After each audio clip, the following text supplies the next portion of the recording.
Hey everyone, thanks for tuning in. Steven here with Team Euphoric, and this is day 17 of the 80 Days to Your Dream Body course. Today's protein source is going to be sardines, and today is a chest training workout. And the theme for today's workout is assisted PNF stretching. So right now, I'm going to be demonstrating how to perform contract relax PNF stretching. Now let's get started.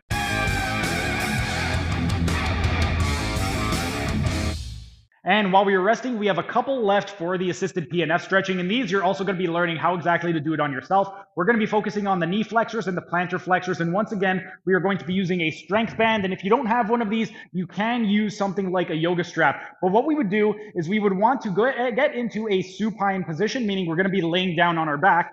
And we would want to fasten this around our ankle. So we would want to just loop it over. That way it stays nice and in position.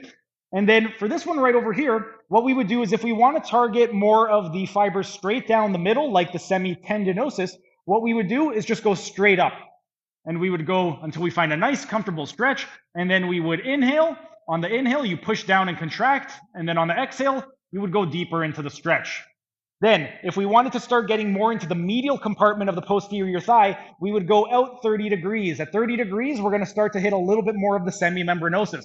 But we would do the same thing. Inhale, contract, exhale, get deeper into the stretch.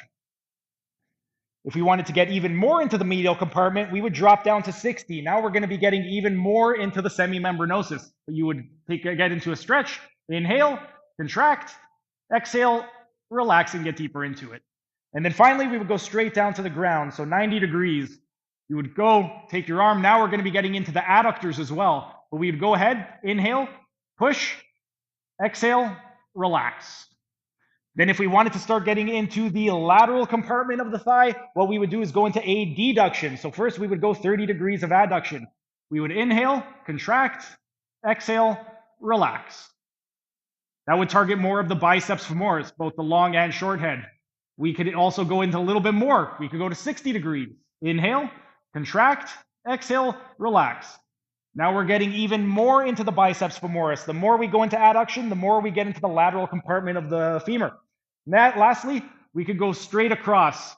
By going straight across at 90 degrees, this is where we're going to get most of the stretch in the lateral compartment of the thigh. Same thing though, we could go ahead, contract on the inhale, on the exhale, relax. That covers it for the knee flexors. Then, if we wanted to target the plantar flexors, we would do the exact same thing, only this time we could do it from a seated position. What we would want to do is we would want to fasten it on the ball of the foot.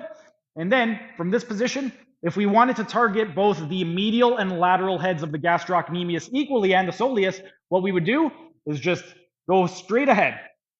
So we would inhale, contract, so foot on the gas, exhale, relax, get deeper into the stretch. This right over here, we're getting a nice even balance between the medial head of the gastroc and the lateral head of the gastroc, and the medial fibers of the soleus and the lateral fibers of the soleus. If we wanted to target more of the medial fibers of the soleus and the medial head of the gastroc, we would go into lateral rotation. So the toes are pointing out. Same thing. We would inhale, contract, exhale, get deeper into it and relax. And if we wanted to target more of the lateral head of the gastrocnemius and the lateral head of the soleus, we would go into medial rotation, so toes in. Same thing, inhale, contract, exhale, relax, and get deeper into the stretch. And that is how you would perform PNF stretching on yourself for both the knee flexors and the plantar flexors. But our rest period is up. Time for the 7th and final set. That was just a tiny taste of what can be found in my members only section. If you enjoyed it, become a member for only $5 a month to get access to hundreds of member only videos.